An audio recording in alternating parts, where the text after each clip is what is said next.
Never mind me while I'm stepping out my circumference. I feel the nerves trickling down. It's life humbling. My words stutter, stumbling, staggered, I'm caught off guard. This the life of a jigaboo, introverted, I'm scarred. Whoa, my mother been the melodies while they sing the choruses. Direct message from Slade saying we need more of it. Paranoia in my state, I see envy at high rates. Now it's crop off the fate, turn great so I fly straight. Was gone for a minute, now I'm back like an X with big factors. I see you turn flat like extinct like some raptors. When I drop through purposes and practicing patience, we move to greener pastures. They say in life it's a matter of mastering basics and mastering patience. More time I get tired of waiting. Maybe it's fate procrastinating. The times are bad, so it really had me sprung. Like she got me doing things that I never.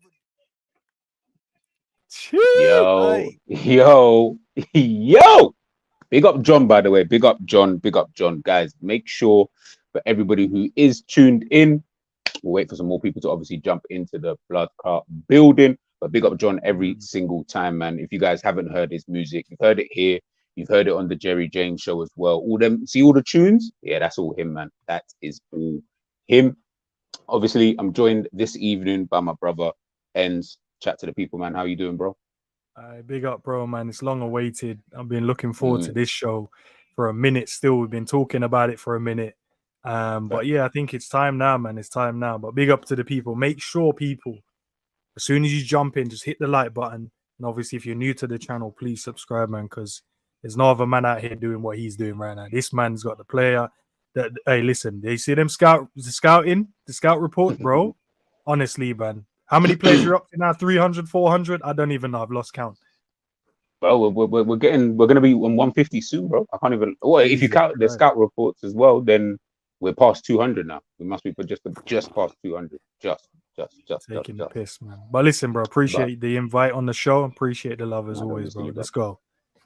Nah, don't be silly, man. Don't be silly, people.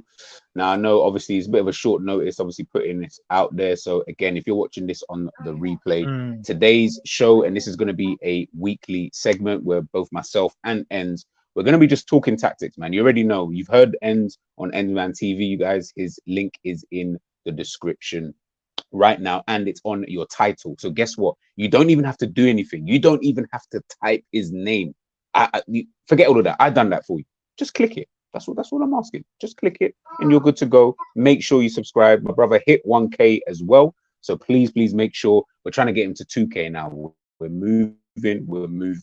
The content he's obviously doing over there, great things alongside Savage, Sabiri and Cav as well. So big up to the mandem inside every time. But obviously what we wanted to do was every week, we're always talking football. We talk off air all the time. We're always talking about different teams, systems, setups, and all these kind of, various different things. And we said, you know what, why not just do a show talking tactics? As N said before, not many people are really doing this, if I'm being totally honest with you, and that's not really to big up ourselves. That's just, we love football.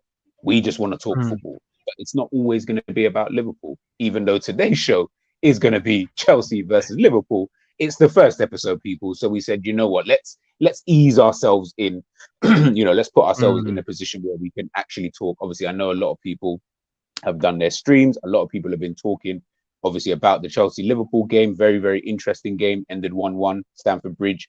Both teams walk away with a point. Just before we obviously dive in, Endz, in a little, brief overview, how did you kind of view the game in terms of how we came into the game? So from a Liverpool perspective, how did you kind of see it in terms of how we came into the game and how the game kind of went? Do you know what it is, bro? Without giving too much away, because obviously I want to go a bit more in depth when obviously we talk about the tactical side of the game. You know what we have to do as fans as well. Sometimes you have to listen to your coaches in terms of when they do their press conferences. They give certain little minute details away, but if we don't listen. So if you listen to Klopp in his previous one, he did say we need to find a formation for Chelsea. We need to find a system. In my head, I'm like, okay, cool. We've been doing the inverted thing. Probably won't do that then because he's going to play a way that he believes Chelsea are going to play. So I feel the way we set up was to combat it. Then you have to then listen to Trent's interview after the game. And Trent said, we didn't expect them to set up the way they set up. We trained and prepared for a particular formation. I think it was a 4-3-3 or the 4-2-3-1 they were doing more in pre-season. Nah, man, Poch flipped the script on the man, them changed it up. So all of our preparation as such went out the window. To be fair, we we did really well in the first 25 to 30 minutes. And then after that, you Mhm. can see that they imposed their system onto us and we couldn't find a solution. But we'll go into that in more detail once we get going, sort of thing. So, but yeah. No, to be honest, that's kind of like a good little overview, when you're looking at the game, in itself. And obviously today I'm going to be looking at it from a Chelsea perspective, and then obviously Endz will look at it from, the Liverpool perspective. But if I'm looking at it from a Chelsea perspective, I think kind of what Endz said there, I think, again, I'm only assuming and, taking from little bits and pieces I've read in regards to prior to the game and, how Poch saw the game and his post-match comments and stuff like that. I think what you said there is correct. I think he's looked at it, he's understood Liverpool. Liverpool's main strength comes from the width, comes from Trent and Robbo, the top 2 assist makers for God knows, how many seasons, how many assists are these guys constantly getting, the creativity that these guys are, are bringing to Liverpool Football Club year in, year out. I think nobody, even myself, who's Liverpool's one of Liverpool's biggest critics, I can't even deny that creatively, these two are probably the best fullbacks we have ever seen in the Premier League history. And I'm talking, name whoever you want. These two are probably the most creative ones we've ever seen. Trying to think, but none's coming to my mind. If I'm being honest, I mean, didn't Leighton Baines have the record of assists before Robbo overtook that? That kind of tells you where we were at, so to speak. Do you get what I'm saying? Like that kind of tells you, right, okay, well, if Leighton Baines is the guy who's getting the assists, and he was decent. He was very decent for Everton. He was kind of one of the first few ones, especially when he was at Wigan as well, before he moved to Everton. He was kind of one of the first few ones where you saw who was able to bomb up and down the pitch, but provide quality in those kind of areas. Whereas before, we were used to decent left backs. Don't get twisted. Of course, we had the Ashley Coles, but Ashley Cole, as great as I think he is, he weren't getting assists like this. Do you get what I'm saying? He weren't getting assists like a Robbo, like a Trent. Do you get what I'm trying to say? And even when you look on the other side, say Lauren, or you look at when Valencia was playing, right back / wing back for Manchester United, or whoever else you kind of want to name, the Dennis Irwins, if you want to bring it way back, who I thought was a fantastic, versatile fullback. Doesn't really matter what era. Trent and Robbo really have kind of set the tone. And I think new manager, he's come into this game, new players, everything is new about Chelsea. He's seen that that's a threat. So Endz was right there. He has looked at the situation and said, you know what? I'm going to need to nullify that in whatever best way I can. And I think he done a pretty good job, if I'm being, totally honest with you. But obviously we'll dive into it anyway. We'll get to it. But as I said, guys, 1-1 in the game. I think both managers will be happy walking away from Stamford 100%. Bridge. New manager will definitely be happy, and Klopp would be happy with a point away at Stamford Bridge. We draw there on our good days. So if you thought this was a bad day, I'm trying to say, like, on our good days, we might even just nick a draw. So if we're going there getting a point and people don't really think that was our best performance, hey, we can't really complain too much. Again, big up everybody inside and big up everybody rocking with us, for the first episode and stuff like that, man. We're going to have so much to talk about, throughout the season. Big up Scraps, obviously, in the building, my bro. Big up Trudon. VVD said, Liverpool struggled with the game plan. Hey, I'll let Endz answer that one himself. I don't know. Big up Brian, GTV and Endz. Now, much love. Big up, bro. Asen, Ashley Coles and Barnes. Yeah, I mean, I can't really think of too many other fullbacks who are really, really out there. But that's neither here nor there. Now, guys, I'm going to quickly share my screen. So let's dive into it. Bada bing, bada boom. Cool. Should be coming up now. Yeah, that's the one. Let me see if I can enlarge it a little piece. Don't really need to go keep it in there. You can see it ends fine. Yeah, all good, bro. I ain't got my glasses on, which is good, and I can still see it. So it's all good. I'll be real. I should have blatantly put my glasses on. I can't even front. Big up Psychedelic, obviously, in the big up. So this is kind of how Liverpool so again, I'm looking at this from a Chelsea perspective. So this is how I kind of saw Liverpool kind of setting up in this kind of game, and this is how I saw, Chelsea setting up. So you guys can obviously see here, they've got Sanchez obviously in goal. He's not in your shot at this current moment in time. You got Levi Colwill playing the left centre back, Thiago Silva at the centre back, and Disasi playing as the right-sided centre back. Now, in front of them, in my opinion, they kind of had Gallagher, who was a little bit deeper than Enzo, even though Enzo was floating around a little bit, but he was just, in my opinion, a little bit ahead. And Chukwuemeka, I felt he had a bit more of a free roam in this kind of centre circle area kind of thing, where this was his main area, but he's someone who can drift out, obviously to the left, he can drift out to the right, but this is mostly the area that he kind of fulfilled in. And as you guys can obviously see on your screen, I've got Chilwell over here on the left wing back position, or left mid, whatever you want to call it, and you've got Reece James. Now, interestingly, about Chilwell, I think he spoke after the game, speaking about his own positioning, and he actually mentioned it, and he was kind of playing in that left midfield / wing position again, because he knows, in my opinion, because he knows that Trent is going to do this every single time, and then obviously Liverpool are going to go back to their back two.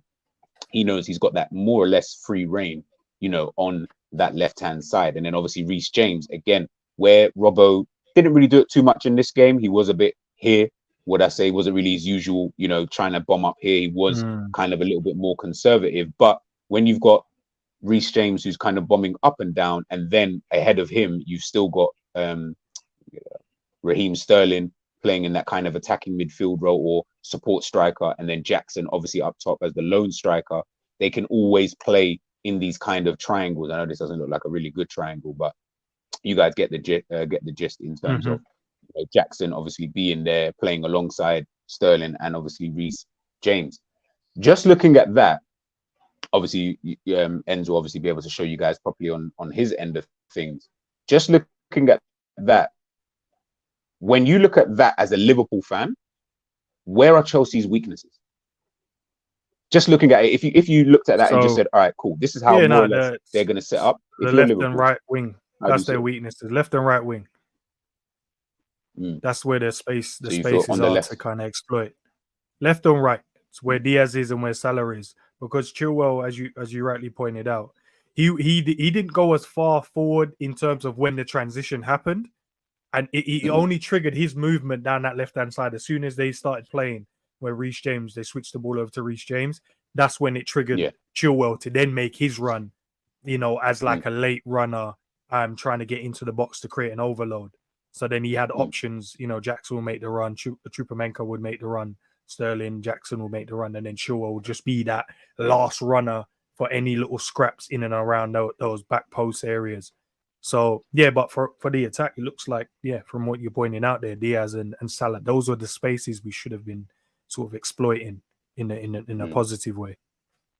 No, I feel, no, to be fair, I kind of agree, especially when you look at it, you know, from this kind of angle. Now, I'm just going to quickly just, in terms of how I would have thought Chelsea potentially obviously looked at it, and then obviously Endz can obviously, in terms of his lineup and how he kind of saw it.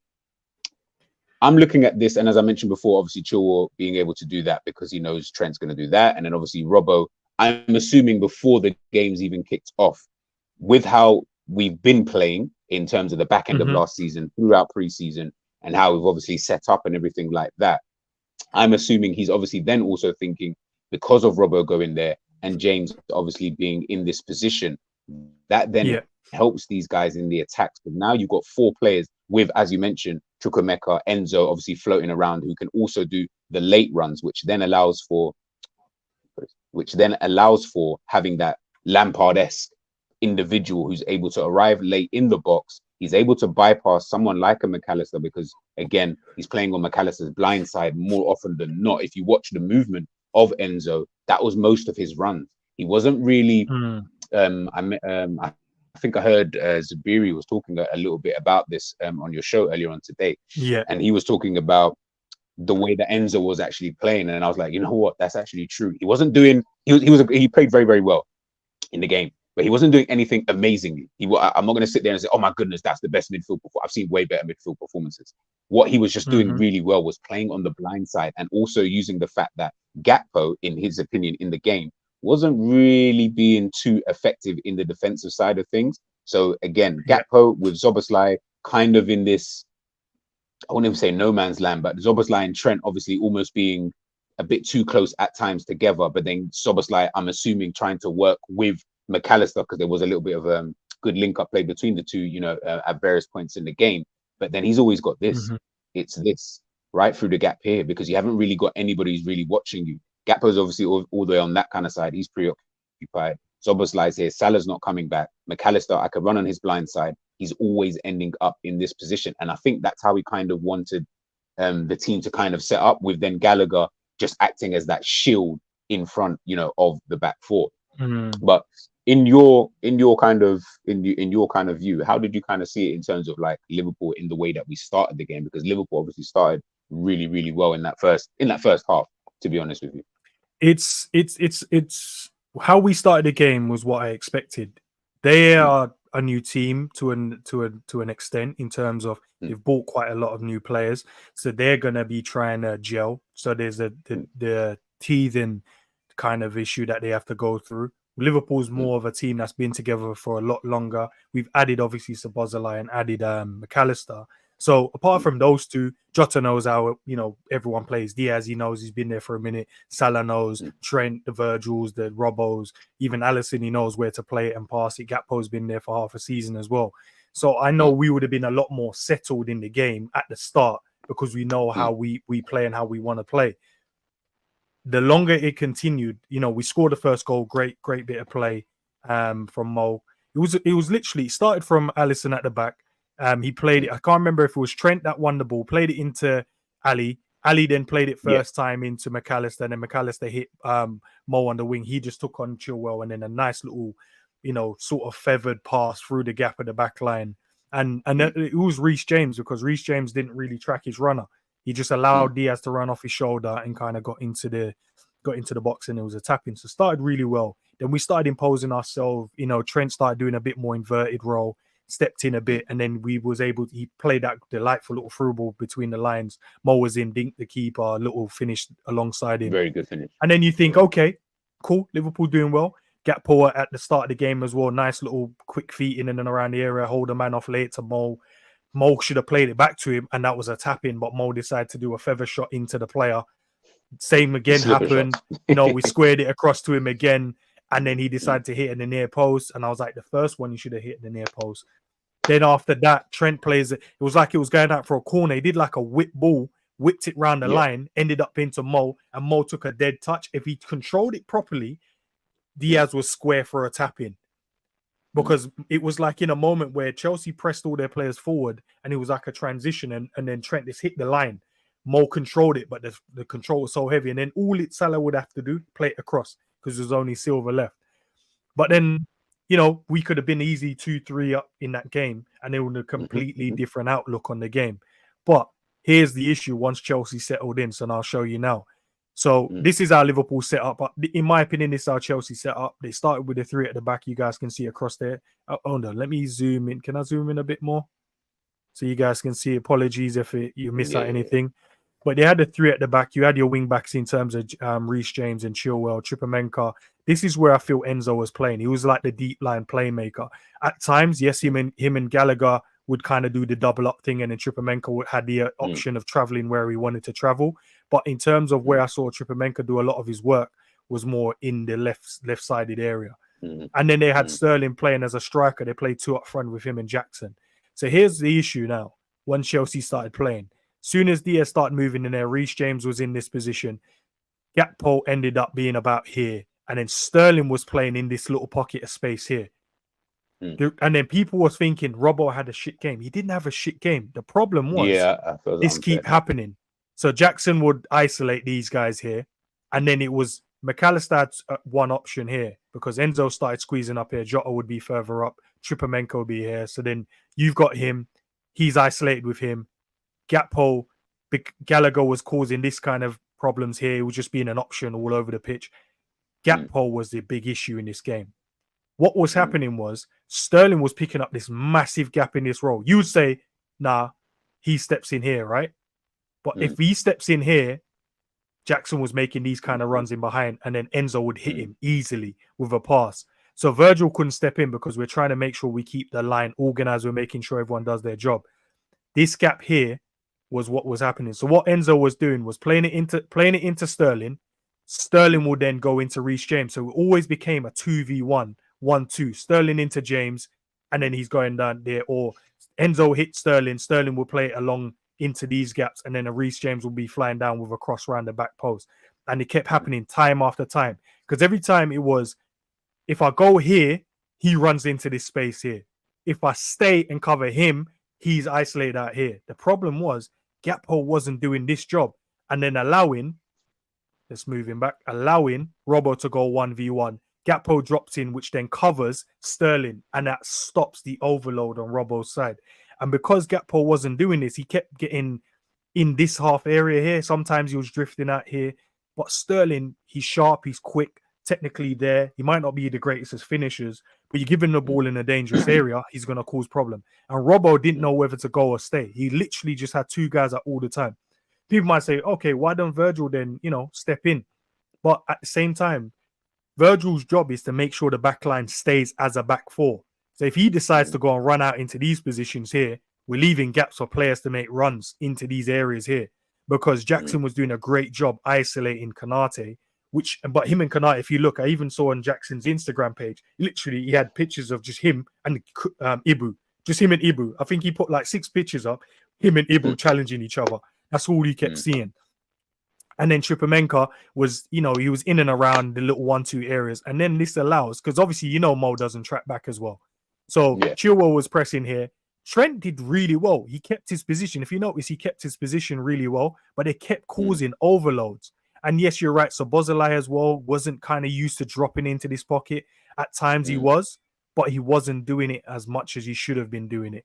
So what you kept seeing as well on this side, but it wasn't happening a lot like it was happening on Robbo's side. They weren't allowed to play those 1-2s and get round the back. A lot of times, if you go and watch the replay, Trent was cutting out the Chilwell crosses. They were going out for corners. Chilwell didn't really get round the back end, didn't really get a lot of crosses in. And when he did get a cross in, it was a simple catch for Ali to kind of get. But the problem was this side. Sterling's position in here and Gakpo being not a natural 8, he wasn't dropping and covering. As soon as we saw Curtis Jones come on, that stops immediately. Here's what Liverpool could have done to change this. And then sometimes I wish my manager sometimes, can see these things really early. But the first 30 minutes, it didn't matter because Chelsea wasn't getting any luck and Diaz was getting in round the back. What he could have done was this. Let's just move everyone back in. Hopefully, everyone's kind of staying with what I'm saying. I'm sure you guys are, because you guys know football, to be fair. Let's move everyone back into there. Yeah, let's move him back into there. Here's what Liverpool should have done, right? Let's move everyone back into their position. Gakpo back here. As soon as we realized we was getting the overload, if the manager was thinking his quick in his thinking, obviously we'll just use Gakpo at the moment. I think he should have changed. He could have probably used Szoboszlai until he made a change. I think he should have changed it to a 4-2-3-1. That's why to nullify at the beginning of the game. Nah, he wasn't. That he was playing the normal 4-3-3 with the 6 and the 2-8.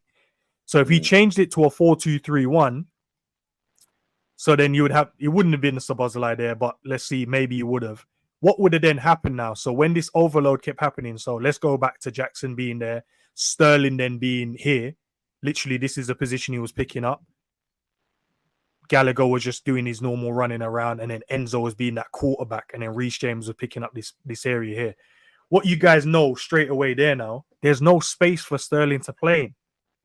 There's no space for the 1-2s now, because we're now playing with, let's say it's double pivot, or you say 2 6s as such. Now, Sterling can't pick up these plays. Now it's going to be in front of him. And if it's in front of him, Diaz drops back. Robbo's then now fine in terms of everything's now in front of Robbo. He's fine with that. Trent on the same side as well, even if we move Chilwell down a bit. And let's get the defense up as well. Let's just get the defense up so everyone can see them. Yeah.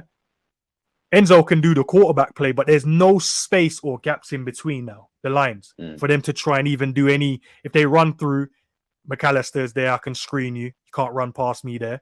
Mo Salah, we can then double up on Chilwell. Chilwell decides to go down there with Trent. Diaz, Robbo, we can do the double up as well with Reece James, so there's no overlap or overloads. And then now Sterling can't pick up this little spot here. This is a dangerous area to pick up, especially if no one's in here, because now he can turn, run at Verge. You saw a couple of times, but Virgil pushed him out wide. Great work from him. But at times when he picked it up, you could see he could either lay it back to the man incoming, which 9 times out of 10 it was Enzo. He would pick it up here, lay it back to Enzo. Enzo would then find Reece James in that space there because we had our players too far up. But if the manager was smart in that moment, change it to a double pivot. And then that would have stopped completely any overloads on that side. In the second half, he sort of did that, but it wasn't, he didn't necessarily change it to a double pivot. He just kept it as the 4-3-3. But what he did, he dropped Curtis back because Curtis is more of a midfielder. So he was defensively switched on. And obviously sitting on the bench, he was like, nah, man, Sterling's picking up the ball in this space and no one's in and around him. You know, no one just move him over there for a second. He's picking up the ball here. No one's in and around him. So as soon as you saw Curtis come on, that overload stopped happening. I'm not going to say we would stop it entirely, but it wasn't happening as frequent as it was. And then it allowed us to kind of get a foothold in the game. And then we started moving up the pitch, you know, but even then, Chelsea still had a lot of the ball. And also people as well. As I said, I know at the start of the show, we have to listen to our manager. The manager said we have to be a lot harder to beat. My takeaway from the game, I really believe we played like a away team. We gave up possession, and we tried to keep our team compact and be defensively more assured. That still doesn't stop teams from creating chances or getting if players switch off in the defensive standpoint. But what it did show me that we weren't getting cut open. It was more 1-2s in transition and crosses into the box. So, you know, the thing that we moaned last season about spamming crosses, Reece James did that a lot.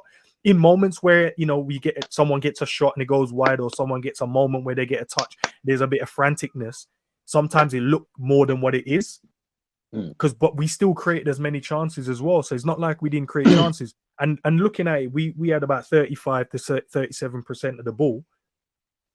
And we still created enough chances to win the game. It shows to me we don't necessarily need the ball now this season to go and win games of football. It's just about we didn't make the right decisions in those moments. Mo had 2 great opportunities. Even the second one when he hit it at the near post. If you guys go and check it back on the replay, so Bosley was standing there calling him for the square to fire that into the bottom man corner. But Mo, obviously being Mo, and you can't blame him as well because he's always been this way, he shot. But Szoboszlai was like, bro, lay it to me here, and the ball's in the back of the net. Same thing happened just before that. Gakpo laid it off to him, and Gakpo was like, lay it to me here, and I tapped the ball in the back of the net, and Salah shot as well. And then the touches, if Salah gets that touch in the first half and lays it across the Diaz, he's there. But yeah, tactically, I think if we change it to the 4-2-3-1, and then Gakpo here, he then can nullify. He can then nullify Enzo, because then he can then just be the Enzo problem. And then now you can go man for man here, and then Jota can then go and do this. Okay, I'm just up here, and then even if we go Mo, we don't need you to double up again. We can then go Trent. We'll go man for man here as well. Diaz, we'll push you up, so then you can screen what's going on here. Then we can go man for man here with Reece James as well.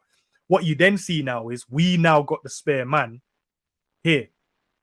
And then now Silva 1v1 against Jota. Can he catch him if he goes past it? I don't think he can. Salah 1v1 against Colwell, gets the right 1-2 with Jota here. He's in those spaces there. And then Gallagher now is the isolated man. Do you stand there? Do you go and squeeze on there? And then you leave Diaz 1v1 as well. So, but because we didn't change the shape, we kept it the same. We kept getting that overload. Guys, hopefully that made sense. Hopefully I wasn't talking too fast. I love my tactics, and you know what I mean? But hopefully you guys like what I just said. Hopefully there's something you learn. Hopefully there's some things you picked out from that. Listen, even just before I get my screen up again, I say this to Endz all the time, and it's not even to blow smoke up as you know what, but you got to listen to what Endz is saying, man. Hey, I wish, you know, sometimes I wish you guys can even hear some of the conversations we have backstage. You know, Endz talking about, you know, his training, you know, methods and things like that, because what he's saying there, it isn't even overly, would I say, the right word I'm probably looking for is, I was going to say, it's not even overly complicated in terms of what we could have done better, which would have literally just changed the dynamic of the game just like that. Just like that. As he said, we had all those chances. Yes, we were big up Psychedelic again. Just saying great insight. Yeah, 100%. And again, it's these small details and these finite details that will win games, lose games, draw games, whatever the case may be. It's these tiny details. We're not talking about, and it's something that I've mentioned before in regards to Liverpool. These are good players. If we just look at it from a Liverpool perspective, these are good players. Let's not be silly now. We've gotten rid of all the crap players now that we didn't want. We're left with all the good players who are still available here for Liverpool Football Club. They're good players. But it's just, if things are done again a little bit, I would love if Endz was able to chat to Klopp potentially, but if not, just to be able to implement some of the little things that Endz was actually saying in terms of the movement of, say, a Gakpo, the movement of potentially where Szoboszlai might have been in certain positions, the link-up play or the link-up football between the midfield and the attack. Little things. I'm not asking for major changes. Keep the same players on the pitch. I believe you could still play Mac as a 6. Even if you do have the 2 8s, even against Chelsea, and I'll get into it now. I still believe you can still do those kind of things, but the reality of the situation is, again, Endz said it there, and I thank God he said it instead of me saying it. Sometimes if the manager just doesn't really see it, so to speak, it's going to make it a little bit more, difficult in order to implement that. And then what you end up seeing is McAllister over time obviously just started to get a little bit tired, which then, as I mentioned before, Enzo's just running in your blind side constantly. And he's not doing, again, he's just playing these 1-2s potentially with Chukwuemeka or more or less with Gallagher, as he mentioned before, because Gallagher just, for some weird reason, after the first 35 minutes, as Endz said, he just became an option, like randomly. I don't know how, I don't know why, but he just always was here. Chilwell, you need someone to play 1-2 with, cool, I'm good to go. Then obviously that then brings Jackson into play. Or you know what, maybe on this side, James and Sterling, cool, you guys need someone to play off. The back 3, you need someone to play off in that kind of sense. So it was kind of weird, but I think after Chelsea, like our Endz just explained there in terms of the first half and a little bit into that second half, I do think when Chelsea have come out into that second half, I think they've started to realize, because what we were constantly seeing, because you mentioned about the goal, so it was Szoboszlai played a ball into McAllister. McAllister's taken one look up, and I do mean one look, and I think it was either Enzo or Gallagher who had obviously come into him. Just take this arrow off. One of them had obviously come in to try and close the ball down. McAllister's already seen the pass into Salah. Now they've left Colwill isolated. In the early parts of that game, in my opinion, Colwill was very shaky. He just looked a little bit nervous. Like, I was starting to look at him and think, oh, we wanted this guy? Yeah, maybe it was a good thing we didn't sign this left centre back. You know what I mean? Like, maybe I'm good with what we've got. But again, you're coming up against probably the best right winger in world football. Do you get what I'm trying to say? So I can kind of understand. And Salah is an opening day king. You know what I mean? He loves to get his goal, as we know, on an opening game of the season. But he was just constantly isolated against him. And I think what was then happening, because they were leaving him so isolated, Silva, in my opinion, Silva's a very, very clever defender, but I almost felt like during the game, he was trying to be almost a little bit too clever. So instead of potentially at times saying to Gallagher, hey, or whoever, Enzo, for example, or Gallagher, hey, come back in and help me out here, because what I'm going to inevitably do is I'm going to try and help Colwill in the situation so that Salah can't just get a free reign or be able to play that pass that was into Diaz to run into. He's trying to almost do too much. He's trying to think, if I just keep jockeying, Colwill should get it. Colwill should get it. Colwill should get it. But then what's then inevitably happening is this. And because no one's really paying too much attention, now this is happening. Disasi, who wasn't really switched on in that first, again, he was another one, debut, I know, but he was another one who wasn't really switched on. They're too busy watching what this guy here is doing. And then obviously the other players, Szoboszlai obviously just a little bit there. Gakpo's obviously running up a little bit. Look who's free. Look who's free. And as he mentioned, James is all the way up here. I have no idea what he was thinking being here, but he was trying to run back. I saw him trying to run back, but I was like, big man, you're not getting back. It's just not happening. Like at one point, I think I remember him just about here, just in front of Robert. But guess what? Now we've just got this. But let's not take nothing away from the pass, because the pass was very, very good. But Diaz already seemed to have that kind of leg up, because he was level with Disasi for a hot minute. They were both running, and it's almost like he just overtook it after a point. And then again, there goes the goal. And I think coming out into that second half, for me anyway, when I'm looking at the way that Chelsea was starting to set up, it seemed that they then decided, okay, let's calm it down a little bit. Let's try and keep a little bit of possession of the ball, because all they were actually trying to do in that first half was mainly anybody who was playing deep, get the ball to Reece James. Just long ball into Reece James. And when they're getting the ball into Reece James, it's obviously, as you mentioned before, if Robbo is there, Robbo's having to do this kind of thing where he's got a decision to make. And obviously it's unfair, which is why I said I didn't like the fact that everyone was getting onto Robbo, because he's got a decision to make. Let's say Reece James is the one with the ball and he's got Sterling there. Obviously, Gakpo is, again, not used to the role, but he's not doing what he's supposed to be doing in terms of helping out in this kind of situation. And people in the chat and anybody watching this back on the replay, please leave a comment afterwards. Let me know, what do you expect Robbo to do? Hence the reason why I didn't understand why everybody was getting on to him. What do you expect in a 2v1 situation? 9 times out of 10, you should lose. Not you will lose, you should be losing. You actually should be losing that battle. It's a disadvantage. You are 1 versus 2. So it's not in your favor, kind of thing. Because you can do one of 2 things. The only 2 things you could do 3 things actually. You could either go, here, let me close him down. Guess what? He's going to pop it into Sterling. Sterling's now got the free reign here, which means Van Dijk has to then come out. As Endz said, he pushes him out wide, but guess who's into that space? And then it's obviously just a foot race between the 2. And then you got Chukwuemeka as well, would make that run as well into that. So as soon as he dragged, it'd make those runs.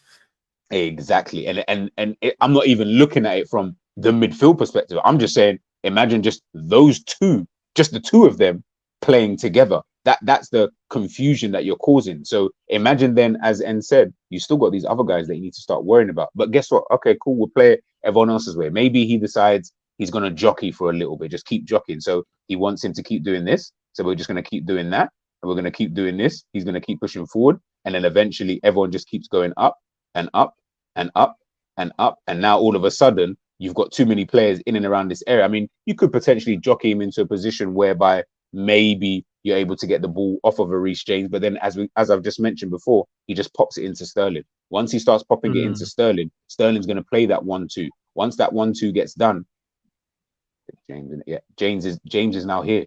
And as we saw, he's just spamming in crosses, constantly spamming in these crosses into the box for anybody who's going to be in and around this kind of area here. But now they've got almost an advantage where Van Dijk now is almost in a little bit of a situation as to, even if I do go out, I'm going to leave a hole. So I can't really always keep going out there to try and cover that kind of area. I've kind of got to stay kind of in this kind of position here and pray that they're not going to have potentially a Chukwuemeka who's going to come at the back, or a Chilwell who was so attacking. That's what kept happening. Yeah, exactly. And this is why I was like, okay. So in that second half now, if I just put everybody or the Chelsea team back. Big up, guys. While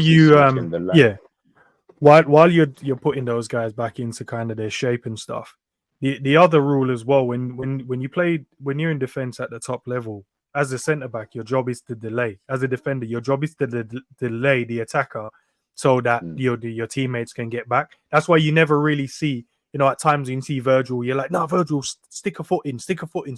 He's delaying it to get everyone back as well, so we can try and get back into shape. And then there's a moment when you're like, now I need to make the tackle. But it's one of those things where we're like, nah, man, he should have made the tackle a lot earlier. Like Robbo. Robbo likes to make those tackles early. He doesn't do the delay, but then he gives away a lot of free kicks at time doing that because he's in that tackle really quickly, really rashly. And sometimes he wins it, but there's a few times where you give away a free kick. If you notice in the Chelsea game, he kept giving away simple little free kicks at the halfway line because he was like, nah, I can go and nick it. I can go and win it. Where Virgil was like, nah, the rule is we need to delay to get the team back. But I guess, it is, it's all about aesthetics when it comes to some people in terms of, I've done it myself as well when it comes to Virgil. At times you're almost like, bro, why don't you? But as you mentioned before, again, things that we're learning all the time, at times you do just need to delay it because you are just trying to actually help the rest of the team get themselves back into position so that he can deal with, or they can deal with, the after effects of whatever's going to happen, i.e. Reece James getting the ball, crossing it into the box. Now enough people are able to get back and help out and defend, etc., etc. So at times, listen, I've done it myself. You know what I mean? I've gotten a bit annoyed with Virgil because he doesn't want to engage, all the time. But what Endz is saying there is truthful and it's factual, man. Sometimes he is just doing it to literally help out the team, in a general sense. But in that second half, when we're taking a look at it, when Chelsea have obviously started the game, started the second half, by this point, and it's something that I'm noticing a lot with Liverpool, and maybe Poch has seen it, maybe he hasn't really noticed it too tough, and just as the game's developed, he's kind of clocked it. Liverpool's intensity starts to drop a little bit after that 35 minutes. It's not even necessarily that we were bad because we were bad. The intensity just dropped. So that first 35 minutes, we were at our most intense. Hence why, as you mentioned, we could have scored 2 or 3 goals in that specific moment of time. The game's blown away. And I feel like it's almost a little bit reminiscent of how we used to play ages ago, even under Brendan Rodgers, where, that first 20 minutes, we all remember the Arsenal 5-1 game at Anfield. We just blew them away in that first half. We literally won the entire game in that first half because we blew them away in the first 20 to 30 minutes. It was almost reminiscent of that. Chances, yes, from Salah hit the post and etc., etc. I think he's come out in that second half and told the team to kind of calm down a little bit, because what I was starting to see more and more, and again, Diogo Jota as well, playing in that, would we say, false 9 kind of role, wasn't really pressing as well. The attack wasn't really pressing as well, to be fair, but I'm going to put that down purely to the intensity, obviously, of the team. What I was starting to see more in this second half, when Colwell was starting to get the ball, so whoever would pass it out, whether it be the goalkeeper, whether it be Silva, whoever, when he was starting to get the ball, because we haven't mentioned Chilwell enough, when he was getting this ball here, he was dribbling it out and he was getting a lot more comfortable on the ball. He wasn't just playing these little, dibby-dabby passes or anything like that. Just take this arrow off. He wasn't playing these like dibby-dabby little passes or playing it safe. He was starting to get a foothold on the ball. He was starting to clip it in to Chilwell, because he can see there's kind of a gap here. Once Chilwell's got that kind of clipped in ball, Trent, yes, at times is coming out to the right, but sometimes he's not always there.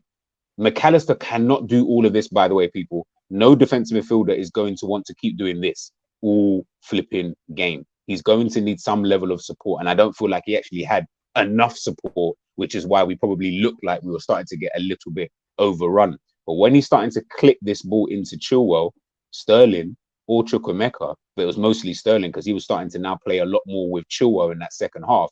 They're just having joy here. And once they start having a little bit of joy, not to say it was happening as much, probably would I say, in terms of where Reece James is obviously getting in those kind of 1-2s, but it was happening in terms of Trent just wasn't always in that position. Not because he was doing, would I say, anything necessarily wrong.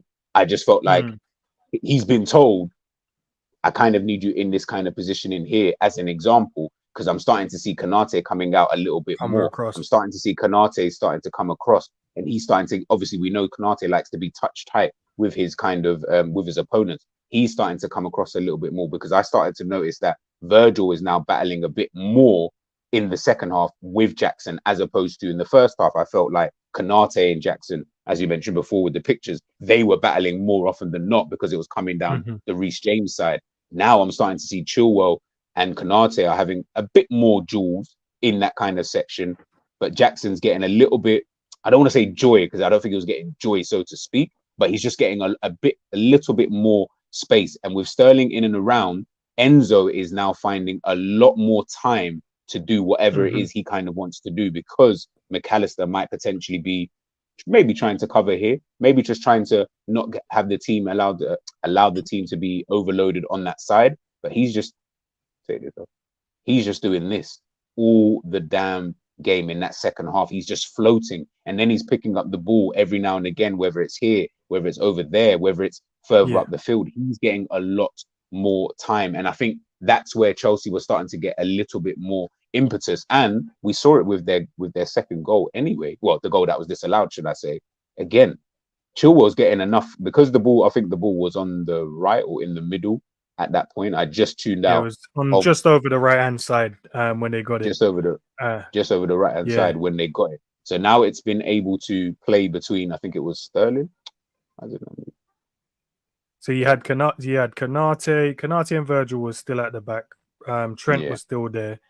Trent was in his position, and then what Chilwell did, he made a run from Trent all the way across in the gap between. Yeah, that's the run he made. Just He's off just a doing Trent. this. Just off a Trent. So so Virgil comes across a bit more. No, the other side towards Robbo.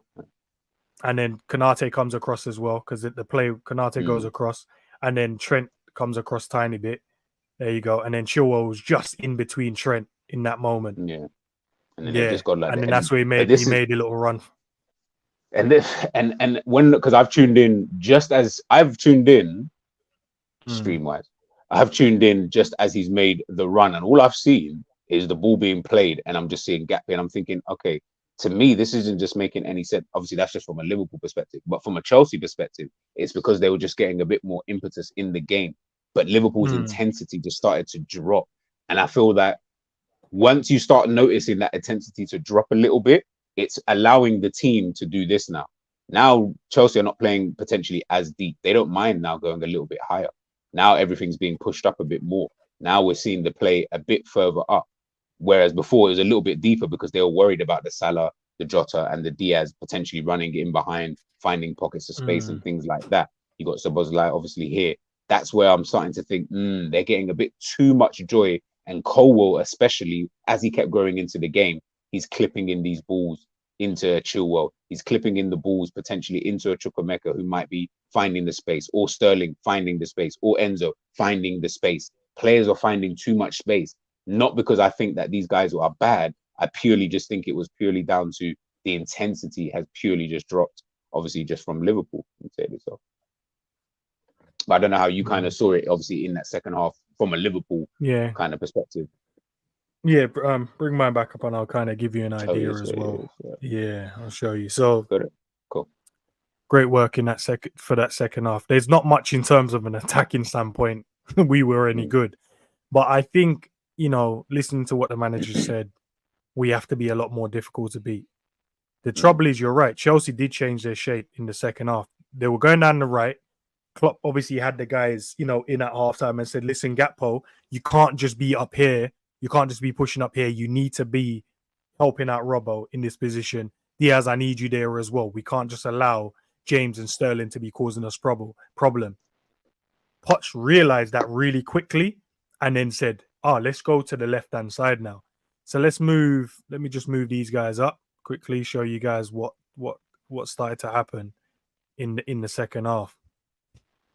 Chilwell then he started playing really high up, and then they swapped. James started doing the halfway line thing. What they did really well was Jackson still carried on doing what he was doing, and Sterling was able to float anywhere he wanted to do. Let's leave Sterling there for a second. This was the problem, what kept happening. Chukwuemeka pressed here. That's not Gallagher. Gallagher here started coming into this area, and then Enzo. They created a triangle in this area. Szoboszlai couldn't live with it. Let's get Szoboszlai. Move him out the way for a second. Move Jota. Get Enzo in this position. Move Gakpo out the way 1 second. These man here was causing a problem in this midfield here, and they started isolating McAllister on his own, and that's where you start seeing he was able to play 1-2s with these guys, switch to play either side of the pitch he wanted to do it. Let me get rid of this 1 second, peeps. Get rid of it. I'm getting used to this as well, bro. Hold on. Don't worry, I'll master it eventually. We'll leave it there for a second. But that's what was the issue. They kept creating a triangle, and like you said, Szoboszlai was getting obviously tired, Premier League game, and then Gakpo as well. They just kept killing us with that. Sterling was able to float wherever he wanted to float, and then Jackson was picking up. What they started doing was Jackson was going on Virgil, then it was Konate on his own. Chukwuemeka was making these little runs in here. Sterling was floating depending on where the play was, so he was causing either being an option here, which then became a 2 or 3v2 over this side of the pitch, and that's why you start seeing a lot of nice 1-2, and Chukwuemeka was making these kind of runs through these little pockets of space. And you're right. What kept happening was because Jota was tiring, Salah weren't offering nothing. Diaz, obviously, he runs himself into the ground. And Gakpo, it started looking like we was playing with just the back four, McAllister and Szoboszlai. Now we're 4-man down, really. Diaz was working as hard as he possibly can, but he's probably at 50%, 40% at this time. Gakpo still hasn't really got into the game, apart from that first 30 minutes. Jota didn't really get in the game. It felt like we were playing with a man down. And that's why you start seeing Colwell starting becoming confident and calmer on the ball. He was able to like carry the ball into spaces like here, playing ball into here, playing ball into Chilwell. And Mo wasn't really doing anything in the second half. That's why he came off. Jota as well. We felt like we were literally playing with 3 less men on the pitch. Honestly, it felt like we were playing with 7 to 8 men on the pitch. We're playing with a 40 to 50% Diaz. Robbo's still working his socks off. Virgil was playing well. Kanate is playing well. Trent is doing what he's doing. Szoboszlai, McAllister. The rest of these men here really died out and didn't really. And that's how you started seeing Enzo in here. Because Jota was meant to do the screening thing, stopping Enzo from getting on the ball. He weren't doing that. Gallagher was causing a problem here where, Gakpo had to either stick with him, but he's not because Gallagher is moving across as well. And then Chupomenka would then move across. So they will just They will just switch inside. Wherever the ball was, he was trying to be an option. All right, I'll go in here, play the 1-2. If not, all right, Enzo 1-2. And then if not, we'll switch it across. Chupomenka, you go across there. And then I'll go in here and play the 1-2. And then I'll just make these runs into these channel. Because we was late getting back, getting tired, obviously, first Premier League game. And then if you looked at pre-season, bro, none of these guys played 90 minutes. They all played 45 to 65 minutes. So you look at the game, they gave us, probably 45 minutes.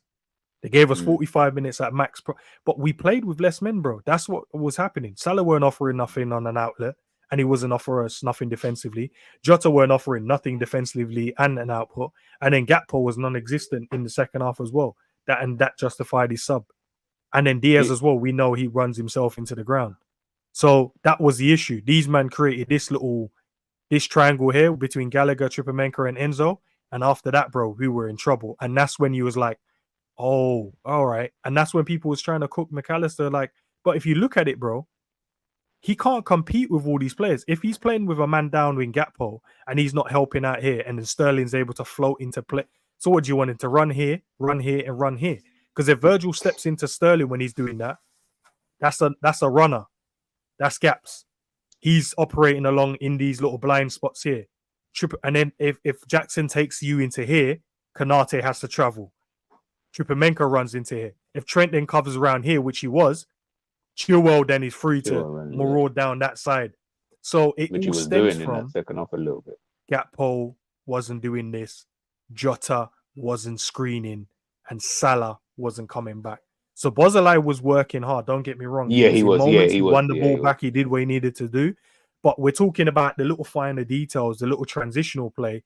Might got caught out of position just for a second because we're looking to attack. Now we've lost the ball. Now they've gone bang, bang, bang, played it into their little triangle that they've got here. And now he's going to run into this spot. Trent has to cover. Kanate has to cover Jackson. And then now my man is like, okay, cool. Chilwell can go, bang, hit me there. And then now Trent has to go across to go and cover that. If Trent can't go across and Chupomenka, for instance, doesn't make this run and Trent is, say, like here, then that's when you started seeing Kanate going across into this space to chop Chilwell. And then where's the gap again? Chupomenka has to go there. And then you saw a lot of Trent being in this position a few times. And Trent as well, if you listen to his interview, and this is what I'm saying, people, we got to listen because Trent gave a lot of the interview he did was really good, man. Because then he said, if you notice, every time they started playing this way, Kanate would go across and then I filled in as the centre back. But what that then does, go on, sorry, bro, go on. No, I think maybe you was even getting onto it.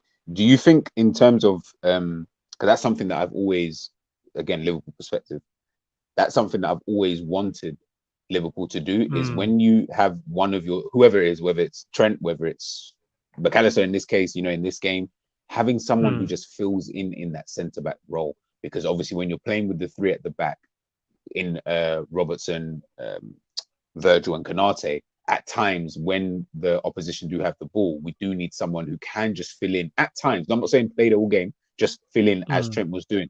Do you think that obviously then helped us because ultimately we still only conceded that one goal? But do you think that that's when he's then decided, I'm not going to do what I'm notoriously known for, i.e., we all know Trent going forward, blah blah blah. He's decided that Mhm. all right, today I'm going to sacrifice myself for that, obviously for the betterment of the team. I don't know in terms of how you saw it or whatever. No, it's just the. I think it was just to do with that game. Okay. In terms of we expected to. So what if you notice Chelsea in preseason, bro? Obviously, I don't have Nkunku, but we'll try our best to. So they were playing this formation a lot of times. They were playing the four. Let's use Colwell as the left back. We're going to use Chilwell as Nkunku, and we're going to go Enzo, Gallagher. You know what I mean? Sterling was off that side. Chupomenko would have probably been in here, and then Jackson was here. So in preseason, Chelsea was doing this, a 4-2-3-1. So we was like, okay, if we play our normal, our team here. Let me move these guys back a bit to kind of give it a bit more easier for people to see. Apologies, people. Do it as quickly as I possibly can. Let's move these man back a bit. Big up everybody, obviously, who's still rocking with us this evening. If you haven't already, make sure you smash that like. And guys, make sure you're heading over to Endz's channel as well and subscribing if you haven't done so already. No, love for the love, man. Let's go. Move him there. Boom. Come back there. Come back there. Diaz would have been here. Gakpo drops into that bit. There we go with a 3. Bang, bang, bang. Jota comes in here, and then Salah was in here. Right. So this is how they set up in preseason. 4 across the back, 2 double pivots, and then they went 3 across, and then Jackson up front. So in our minds, right, if that's the formation they play, Jackson's in here, it becomes a 3v1. Chupomenko comes in here, and then now you've got your 2-8s. These men will push up, and then Sterling, it will be a 2v1. And then if that's Nkunku, that's a 2v1. So then all the play would have then happened in front of us. But then there's no gaps, there's no overloads anywhere. It's man v man there, basically. Everything happens in front of us. And then what would then happen is when we get the ball, now we can attack them in these spaces there. And then one of these men have to then decide who drops back or not. And then our 8s will push up on their 8s there. McAllister will then push up onto their attacking midfield as such. Now Jackson's isolated between Ibu and Virgil. It becomes a 2v1, and then Trent is 1v1 here, and then Sterling's 1v1 here. That's what we expected them to do. And then we gambled on Gakpo, strength, power, pace to get in behind, do his thing. Same thing with Szoboszlai, power, pace, great eye for a pass. Mo cooking Chilwell 1v1 down that side. I know I'm using Colwell at the moment, but he would be Chilwell down at the left back. 1v1 because Nkunku ain't going to do a lot of this work going back. He's a cold player, don't get me wrong, but he's not that kind of defensive guy. And then it will be Diaz with Reece James 1v1, which then allows Jota to do whatever he needs to do in these moments here. But because these men decided, no, we got other ideas, big man. We know you man are going to probably go with a 4-3-3.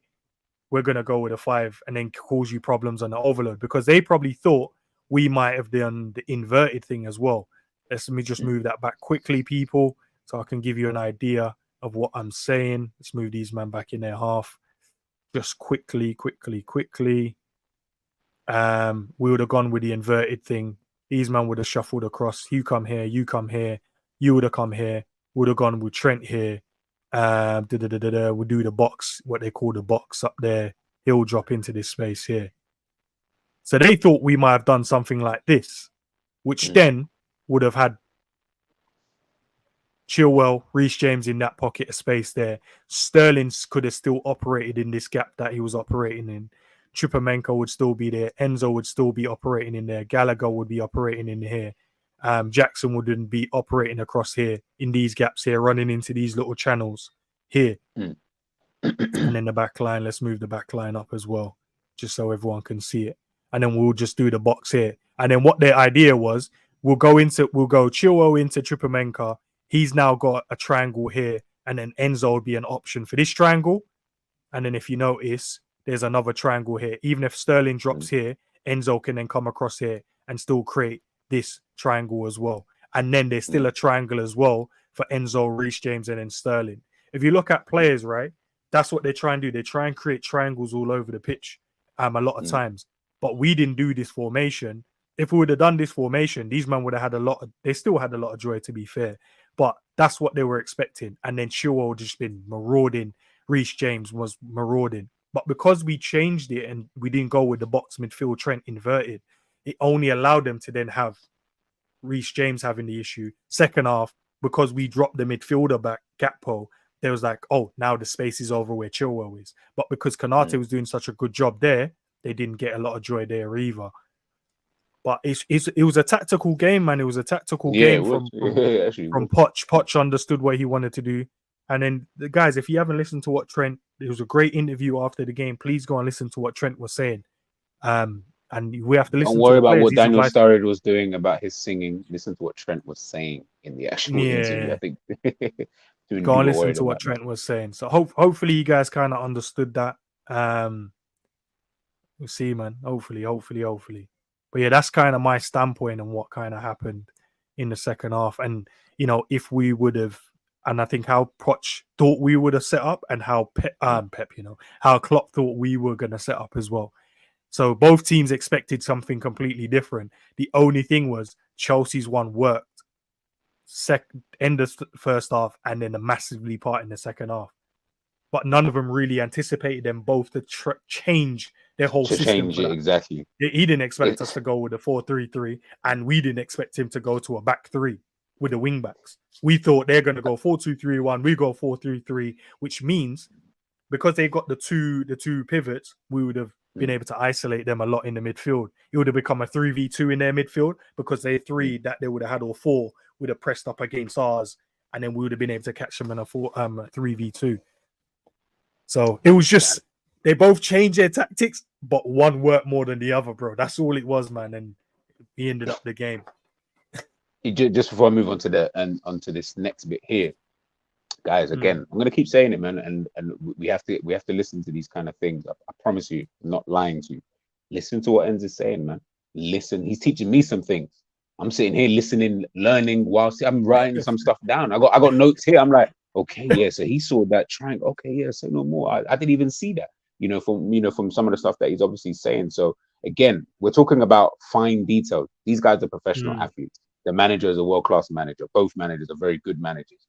You know what I mean? They know what they're doing in a sense of they've been managing for so long. We probably couldn't sit there and tell them this, that, and the other. But you can see that there are things from both sides, from both ends of things, both from a Chelsea perspective and from a Liverpool perspective, which went well in the game for both sides, but then things that didn't go quite so well, for both of their teams. Just moving on to this bit here, is there, we were talking off air and backstage about maybe like a couple of players in terms of their roles, within the team in itself. Are there any specific players that you wanted to kind of get people to understand? So as an example, again, you mentioned it before, everybody keeps talking, say, for example, about Robbo. Oh, he was shit. He was this, blah, blah, blah. But again, that might not be the person you want to talk about. But are there like any specific players you just want people to kind of understand what his actual role was and why it either went well or not so well or whatever? So I'll say if you got bring up Szoboszlai for me, if you've got him there, bring him up. Let's use Szoboszlai for an example. His role in the team, because we expect a lot of teams to think, oh, we're going to overload Trent's side. So the Szoboszlai we know is more of an attacking player. He goes forward, creates chances, dribbles past players, gets shots away. If you notice in the game, Szoboszlai wasn't really doing a lot of that. He did travel up the pitch a few times to be an option, in a few moments, but he was more making sure our right-hand side was well protected. And this is what I'm saying about what Klopp expected Poch to do and what Poch then did. We thought, okay, they're going to play, it might be Mudryk over on that side. So we need to double up on Mudryk. He's really quick. Don't want to leave Trent isolated 1v1 with him because he'll just kick it and run past him. I thought Mudryk was going to play, to be fair.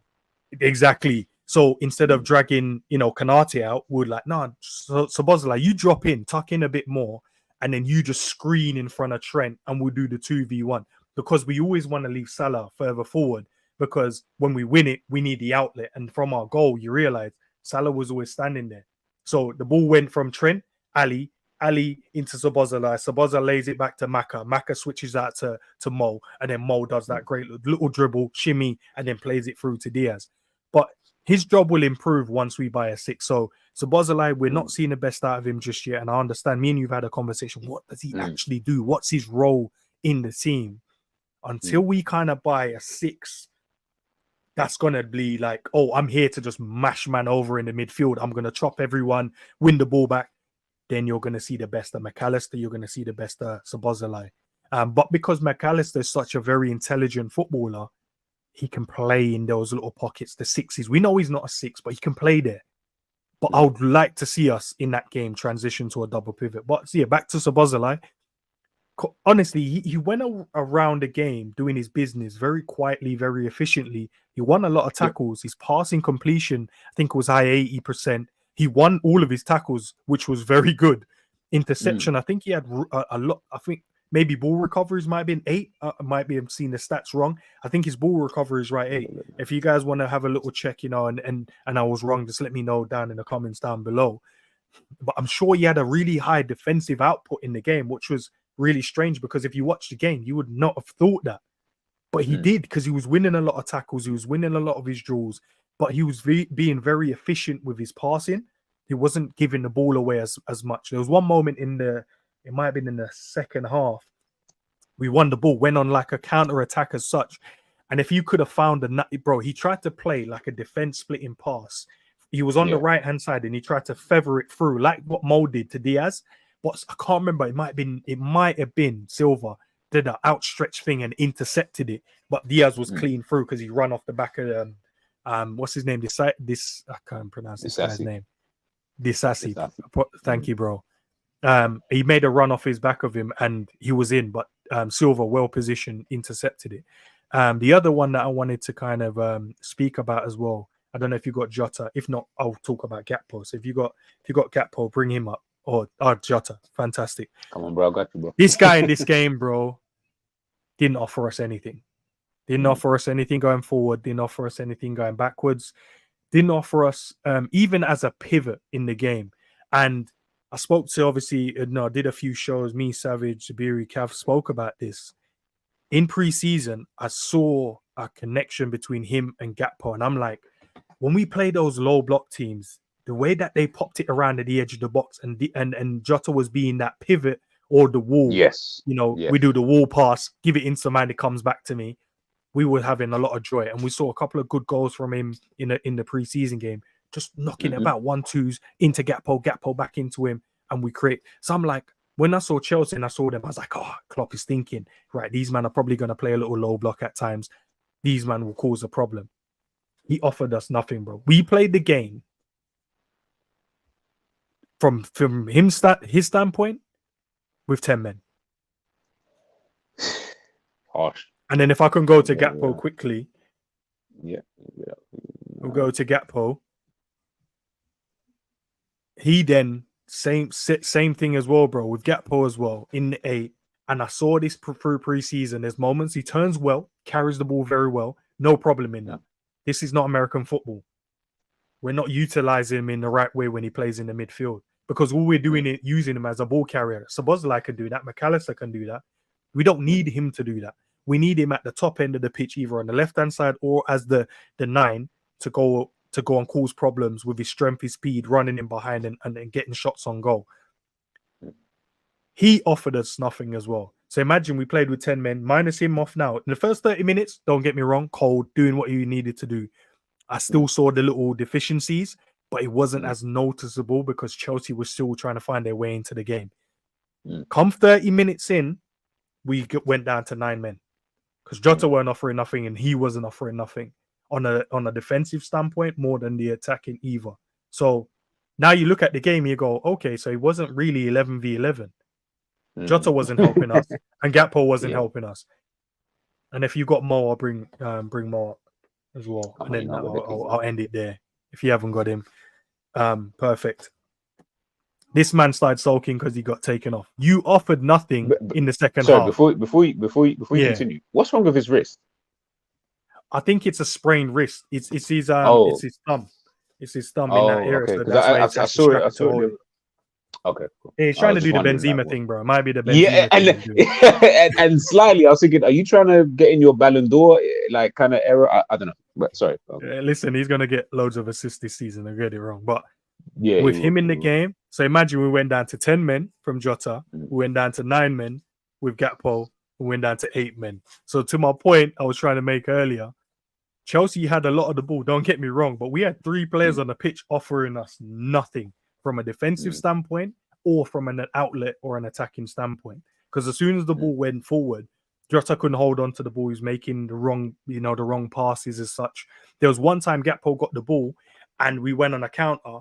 Diaz was free over on the left-hand side and he still tried to, he checked back onto his right to play in Mo, and Mo was traveling with with Colwell. All he had to do was turn out and play a further pass through, and Diaz was in. And if you look back at it, you'll see Diaz go, "Oh my days, bro, what are you doing? Play it to me." But Gakpo was so single-minded. As soon as Mo laid it to him, he was like, "Nah, I need to give it back to Mo." I'm like, Colwell was already started the run. As soon as Mo laid it, Colwell turned and he was like, "I know where Mo is going. I need to get back as well." Diaz on the other side was like, "Bro, turn out and play me in because I'm in." And even if he couldn't play the through ball, it would have been Diaz 1v1. And Diaz is a skillful enough player. We see him cook, man. 1v1 better than a pass where you're like, it's not even a 1v1 now. It's maybe if I play this pass correct, Mo can get it. And that's anticipating Colwell is not quick. He's a quick player as well. But Colwell anticipated it early. So he started going. As soon as Mo laid it, he already turned. He was like, Mo's going to spin and go. I need to go. So that pass was never run. And that showed me Cody didn't, he didn't scan. He didn't pick his head up. He didn't understand. The awareness weren't there that Diaz was the option. And I'm like, bro, I could see the pass. In my head, as soon as he laid it, I'm like, that's the pass. As soon as he checked it onto his right, I'm like, this guy's going to try and give it to Mo, bro. Mo is not the player to give that pass to. Mo is at the end of that when Diaz cooks my man, always through, and then he can square it across for Mo for the tap in. But so yeah, bro, we went down to 8 men. Why do you think, in just speaking in what you just mentioned there, that last bit about, Gakpo obviously just giving it back to Mo, why do you think that is it just because it's Mo? So that it's that kind of thing, or do you think anything else? I want to say yes, because Cody's still a young player, but at the same time, he's still a quality player as well. I think it was just more of awareness and space. I don't think I do not think he looked up over there in his mind. Because, sometimes if me and you are on a football pitch and we get one of the other man, then let me bring in Savage in there. We play a quick 1-2. Because I'm so used to that run, I'm just going to play it. But if it was, I guarantee if that was McAllister, he would have found it because he's not used to playing that pass to Mo. Cody's had 6 months to try to make that pass, where McAllister's new in the team. So he's like, okay, Mo does this, Diaz does that. You do this, you do that. I guarantee if that layback came into McAllister, he would have played it into Diaz. But because it was Cody, he's like, I know Mo's laid it to me to go and do the spin, so I'm just going to give it back to him. But that's a little, it's not an issue. Because Cody's still he's a brilliant player. But in that moment, those are the finer details. If you chose the right option, I'm not saying we would have scored, but you give it to Diaz on a through ball, he might be in, he wraps it around the keeper. If he doesn't wrap it around the keeper, it's a square to Mo, because then Mo then becomes an option, because Colwell can't just stay with Mo and stand there. He has to then go across to try and block a shot. There's an option for a square. Even if he gives it to Diaz and it's 1v1, he has to take the defender on first. Mo's still an option. It then gives Cody another option to travel forward as well. So you give it to him, then you can travel and then you can then bring in the whole team up. But because of that pass, we gave it back to Chelsea. Colwell just turned out, played it to Chilwell, and now we're on the back foot again. And that's Diaz already sprint upfield. That's Mo that's already sprinted upfield. That's Jota already moved upfield. So then now the transition will look like, so if someone clips that and then you give it to Chilwell, they're like, where's the rest of the team? But no one would say, oh, well, we were in the attacking ascendancy there. If my man chose the right option, that never happened. And you notice a lot of times when they're like, oh, where is Trent? Well, the reason why Trent weren't there, and we'll get to Trent in a second, was he did a lazy pass early in the game, a simple pass to McAllister.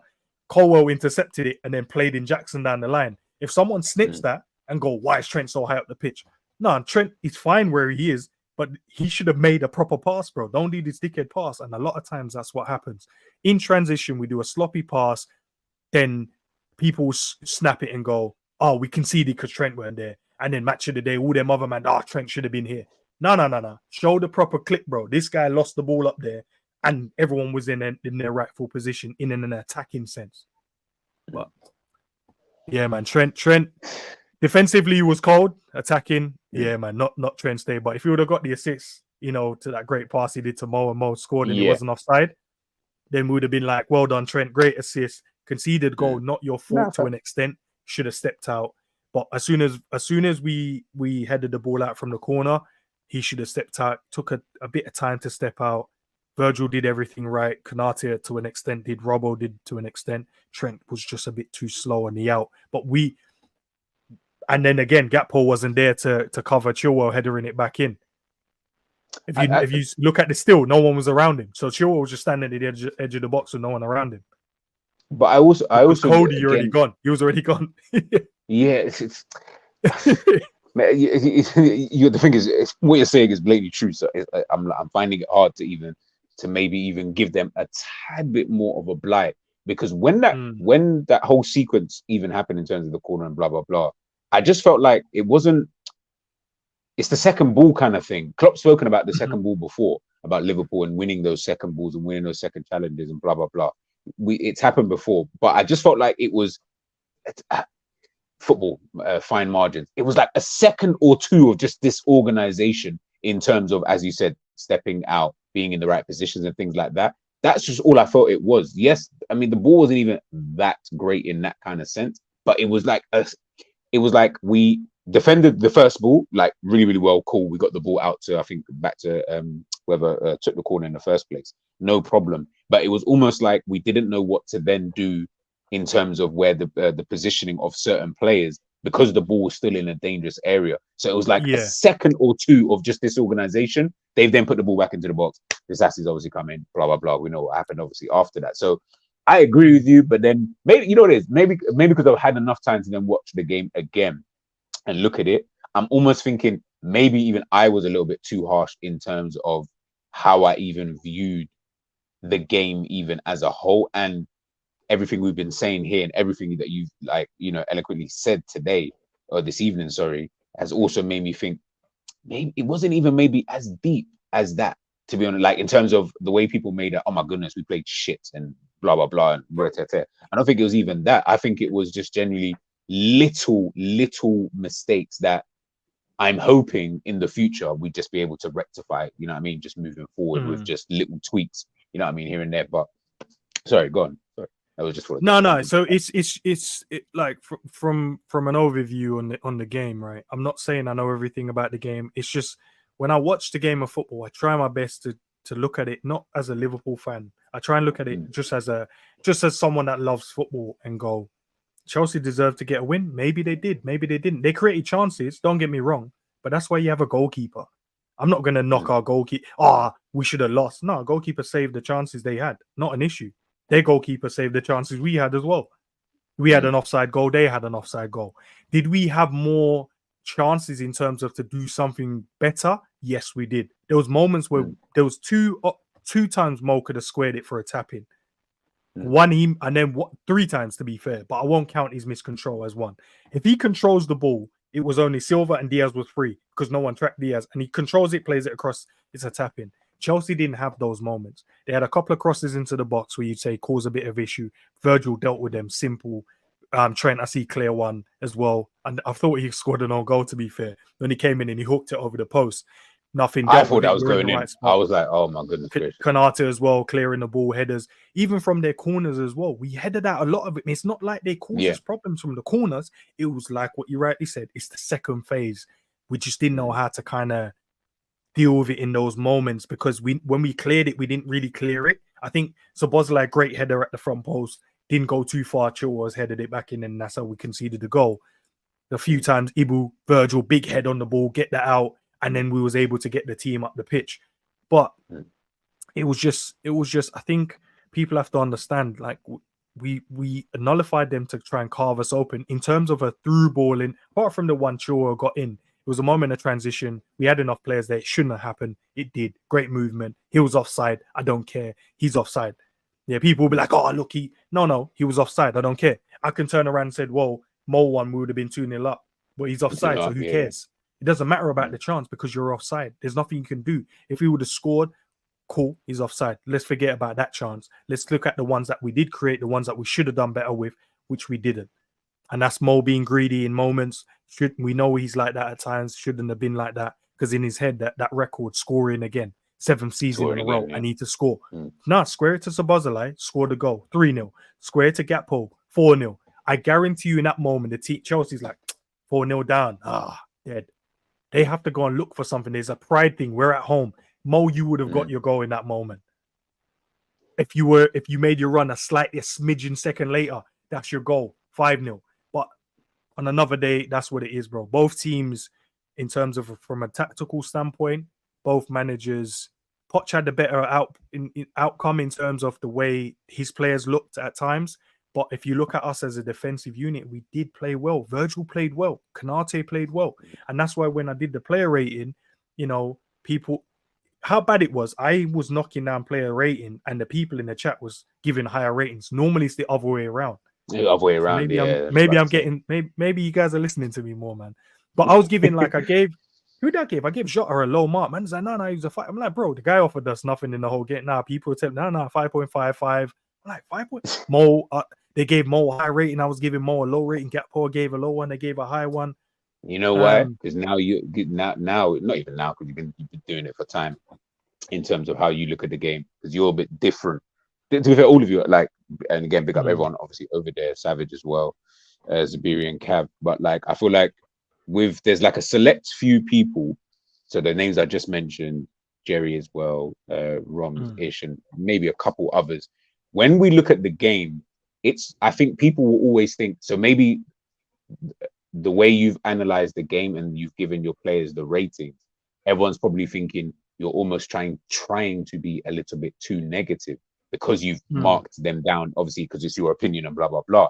Whereas it's not about trying to be negative. Bro, trying to be negative is just counterproductive. It doesn't really make sense. The reality is I want to be coming on here and being like Manchester City, for example, where I'm winning every week. I can talk about my striker scores 50 goals. I've got a midfielder who can get me 100 assists. I've got this guy. That's all that we want to be doing. So when we're talking negatively, and I use that quote unquote, when we're talking about these kind of things, it's because we can see that there are holes within those performances. Or as Endz said, Jota didn't offer us anything. So why people would give a higher score than whatever Endz would or anyone else on the channel gave, why would you do that? Do you get what I'm trying to say? Again, did you watch it enough to even say he deserved the score that you're giving him? These are the little, I'm not saying people ain't watching the games, by the way. I'm just saying sometimes we're all looking at different things from different players. Whatever Endz is looking for might not be what I'm looking for, might not be what you, Psychedelic, as an example, what you might be looking for, potentially in the game. So obviously the ratings are going to be just opinionated, but sometimes think of it as constructive criticism, if anything. Don't ever look at it as it being a negative. But no, I just wanted to just throw that in there. I'll just quickly go through a couple of Chelsea players I wanted to quickly take a look at. Big up everyone who's obviously, again, rocking with us this evening. It's the first episode. Let us know. I'm going to put up a community post and Twitter. I'll have a look at the fixtures coming up for technically our match day 2, but I know Germany and Italy, they haven't played. They were playing cup games, so it'll be their match day 1. If there are any fixtures you guys think we should, take a look at and stuff like that, I'm going to put the post out. I'll pick 4 games and then we'll just obviously decide it, from there. Big up Michael Talks, man. Hope you're enjoying the holiday. Hurry up and come back, my bro. If Brighton get Barco, listen, I already know. Very, very good left back, man. Ginger, he's good, man. He's good. Don't be surprised if you see him at Chelsea a couple years later. Listen, with the way that Chelsea are moving these days, don't be surprised if you just see Chelsea are literally playing. If I'll be super real, they are playing Football Manager at this current moment in time. Like, this is what I do on Football Manager. I'll just be stockpiling all the wonder kids or all the good young players, and I'll have I would have kept like Kovacic, and I would have kept maybe a couple more olders so that I don't need to keep I'm gonna have too young of a team. But listen, we'll see how Chelsea obviously play it. Obviously, the first player we already know. Like I said, he had a really, really good performance, in the game in itself, and that's obviously Enzo Fernandez. I'm not even going to run through his stats, so to speak. I think his game kind of spoke for itself in that second half, mostly so. I think where he was able, as we mentioned before, running off the blind side of like a McAllister in the middle, not having to worry, with Gakpo again. That's a give or take. That's almost saying I don't have two players in the middle of the park to worry about. So as Endz obviously mentioned before about the triangles and things like that, he can do that. But then not only that, he can also do the late runs into the box. He can also pick up the ball from the centre backs. He was just able to play the game in a way, but he was very smart in what he did. And that's what I think I liked quite a lot about him. He didn't need to, I mentioned before, I didn't feel like this was like some all action midfield display. I just felt it was a smart display. That's all he had to do, is just be smart about whatever was needed in those moments. He was really, really good at. And that brings me on to the next player I was looking at. That's why Gallagher for me was so important in this game, bro. Like, I've never seen him even play this good for Chelsea. How about that? For Palace, I've seen him play way better, but for Chelsea, I've never seen him play like this before, where the first half, should I say, I felt he was quite poor. He was a little bit of a weak link in terms of you're running around trying to be a headless chicken a bit too much. Liverpool are finding space now. McAllister is able to get on the ball. We saw how good McAllister was in that first half when he was on the ball, having those little 1-2s. I saw a couple of passages of play between him and Szoboszlai. Gallagher's just there in no man's land in that first half.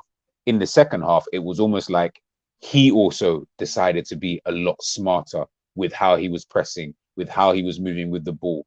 I think Enzo, myself, we mentioned it before, constant option for that team. You just always seem to just be there, and you're sitting there thinking, brother, I don't understand. Like, this is like two Gallaghers. I'm seeing two different types of players. But I think with the nature of the type of player that he is, which is why, and I know people are going to get on to me, I don't really care. This is why I always said I can see why he would be a Klopp type player. Someone like him in the middle of the park. Yes, he's not fancy. He's not your whatever fancy names. I know obviously Endz likes Thuram and the Kones. I know he's not as good as those guys in terms of their overall ability. What he brings to the team, I believe that's something that Klopp would really be able to use to our advantage, because he would be doing the Henderson, but I feel like he's got a bit more ability and he's good at finding spaces in the box to be able to get those goals. We saw it at Palace. And that's what I felt he was kind of doing in this game, was he was just being a bit more smarter. Their whole midfield, to be honest with you, was being really, really, really, really smart. Obviously, Colwell, his first game for Chelsea. His first game for Chelsea. I believe so. Yeah, I think that was his first professional. Yeah, in terms of professional game for Chelsea. As I mentioned before, in that first half, in that first 35, coming up against Salah, he looked shook. Like, to me, I thought he just looked super shook. He didn't seem to really understand what he needed to do. It's almost like he didn't know, should I show Salah out wide? Should I get him to come in? Should I just jockey him? He didn't really, to me anyway, at the beginning, he just didn't seem like he knew what to do.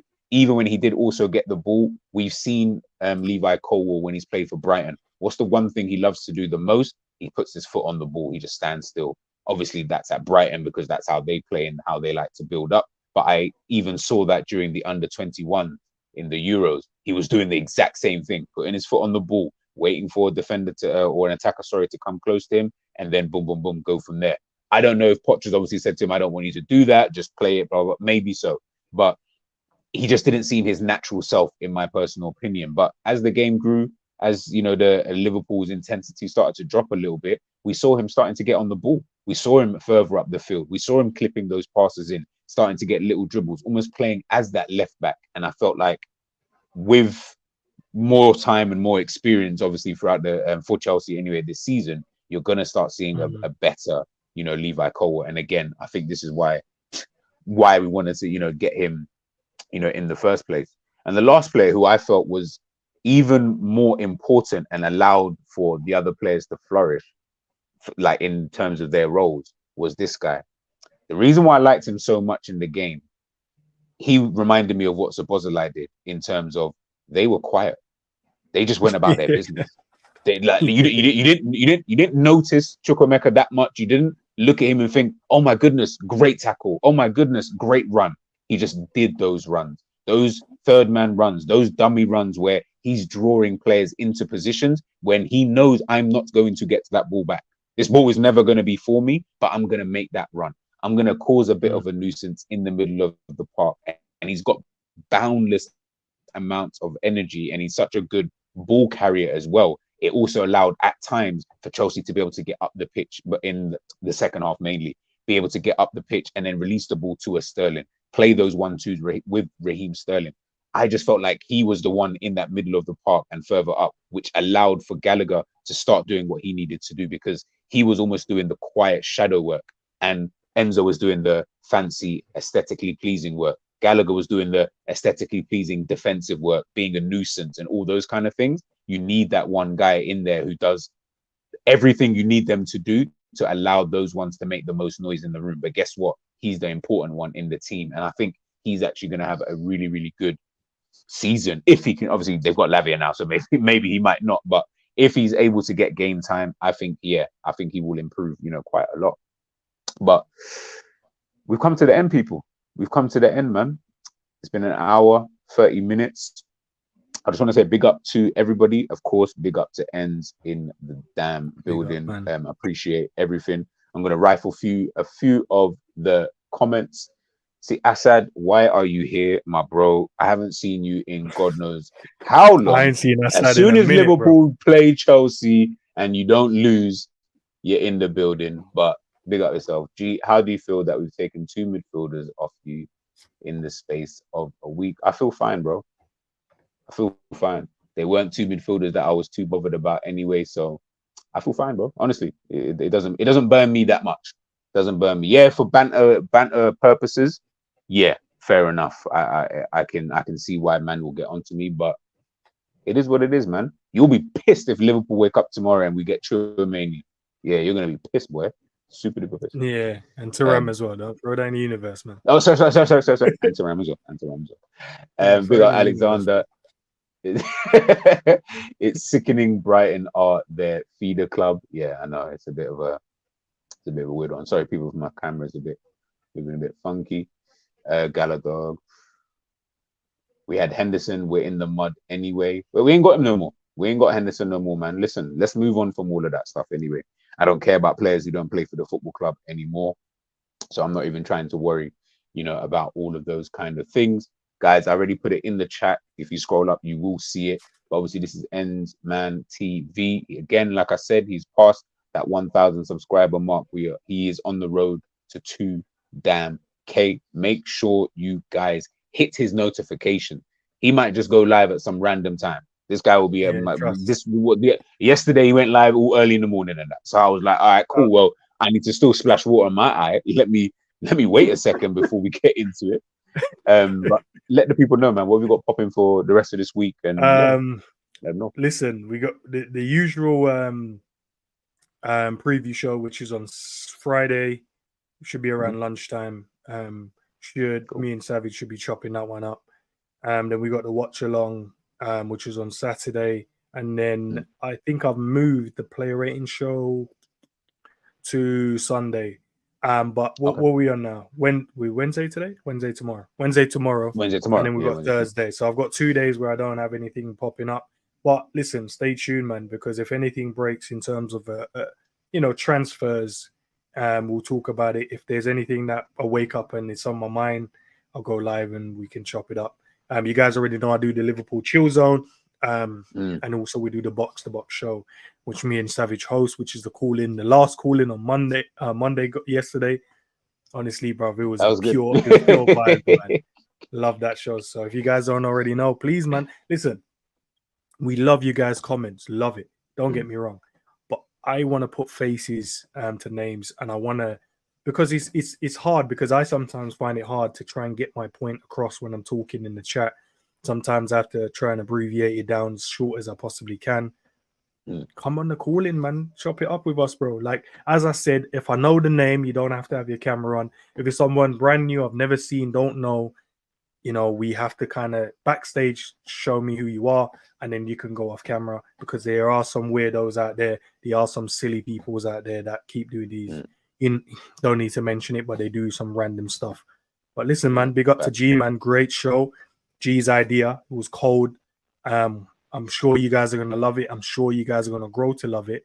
And then when you guys start going, oh, shit, let me watch the game in this way, you guys will enjoy the game a lot better than just... And listen, I know the sport is a emotional sport, I guess, you know, as a fan, as, you know, as a supporter, whatever one, the category you fall into, you know, you're going to always have that emotional standpoint to the game. So we can see the game, you're going to concede a goal, you're going to be upset. We score, you're going to be happy. But at the same time, when you come to rating the players, when you come to speaking about the game after, if you purely do it on emotion, you're doing yourself a disservice, and you're also doing everyone else that's maybe supporting or watching you a disservice as well. You've got to do it with a non-emotional standpoint, because then you can talk about the game in a proper way. Like me and G just did today, broke it down. Of course, we want Liverpool to win against Chelsea. We want to smash these little waste, man. It didn't happen. I thought we was going to smash them. I even said it. Listen, I wanted to so much, bro. But listen, there's a reason why we understood. And now, hopefully, by this show, you guys can walk away from it learning something, because I have. So, you know, big up to you guys as always. Appreciate the support, man. And make sure you guys are liking and subscribing to G's channel as well, man. Big up. Listen, man, much love and appreciation, man. And I think moving forward anyway, for next week's episode, again, like I said, it's not this week. We wanted to start off with obviously the Liverpool Chelsea game. We felt like it was right to, you know, to do that game, you know, to kind of introduce the show and everything. But we're going to be looking all across Europe, people. Do you know what I mean? And I think that's where we want to build, which we're doing already. We want to build that community with you guys, because we want you guys to have that ammunition. When people are chatting shit, or when people are trying to tell, we see it all on social media, and I hate it. People talk about they know these players, or they've seen this player play one time, and all of a sudden they think he's good at this and he's good at that. Nah.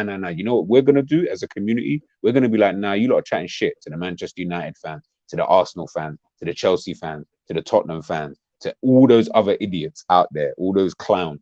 When I hear them speak about certain players and teams, and they try to act like this, that, and the third, nah, we're not gonna do that. We're gonna shut them down. We're gonna shut them down, and we're gonna take over, man. So we want to give everyone that ammunition to be able to do so. So hopefully you guys obviously enjoyed the show. Like I mentioned, I will put up a community post probably on